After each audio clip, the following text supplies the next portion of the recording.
Now that John Kasich and Ted Cruz have dropped out, it's pretty much official. Donald Trump is the 2016 Republican nominee for president. The pundits never saw this coming, but they should have.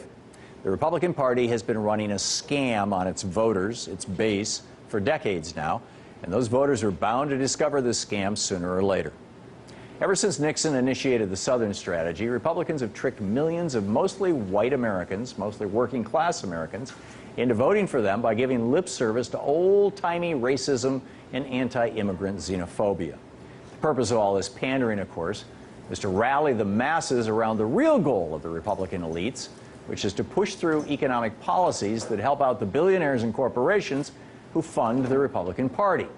This strategy worked best when it conflated economics with race.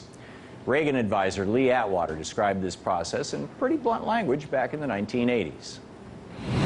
You start out in 1954 by saying, by 1968 you can't say that hurts or backfires, so you say stuff like force busing, states' rights and all that stuff.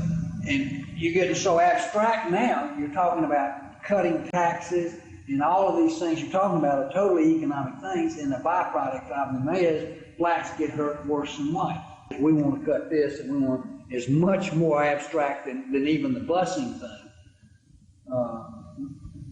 And a hell of a lot more abstract than that kind of talk that essentially converts the language of racism into the language of economics is powerful stuff. And it's been important, perhaps the most important piece of the scam that Republicans have been running on their base for decades. But it was always a risky way of rallying people around the Republican brand because it depended on the Republican base continuing to believe that their economic interests are aligned with those of the Republican billionaire donor class. But at some point, the Republican base was going to realize that the Republican elites really actually don't give a damn about them. At some point, the scared and bigoted white people who vote Republican were going to realize that the people they were voting into office only cared about the billionaires and big corporations who wrote their campaign checks. At some point, the mask was going to fall off and the base was going to revolt against the elites. Well, some point is now. And with Donald Trump's clinching of the nomination, the base has finally had its revenge on the Republican elite. The irony, of course, is that the racism and xenophobia that motivated the Republican base for the past few decades, that has not gone away. If anything, Trump has made it more explicit. But one thing that Donald Trump hasn't done is bow down before the altar of small government. In many ways, he's completely rejected orthodox Republican economic thinking on key issues. For example, not only does Trump blast so-called free trade deals on a daily basis, he also talks about protecting Social Security. And he's called for a massive infrastructure investment program. He's even called for the government to close the carried interest loophole, which lets banksters on Wall Street only pay 20% maximum taxes, even though they take $2-3 billion a year in income. And you know what? The Republican base loves Trump calling them out. Republicans aren't voting for Trump in spite of the fact that he's kind of a big government Republican. They're voting for Trump because he's a big government Republican. They finally realized the scam the party elites have been running on them for the past few decades. And just like Trump, they're rejecting small government republicanism once and for all. There's an opening here for Democrats if they care to take it. By cleaving the Republican base away from the small government crowd ever so slightly, Trump is making it okay to talk about big government again. And if Democrats were smart, they'd use this to their advantage. They'd go to Donald Trump voters, show why Trump's ideas are wrong, and demonstrate why their vision of government works better.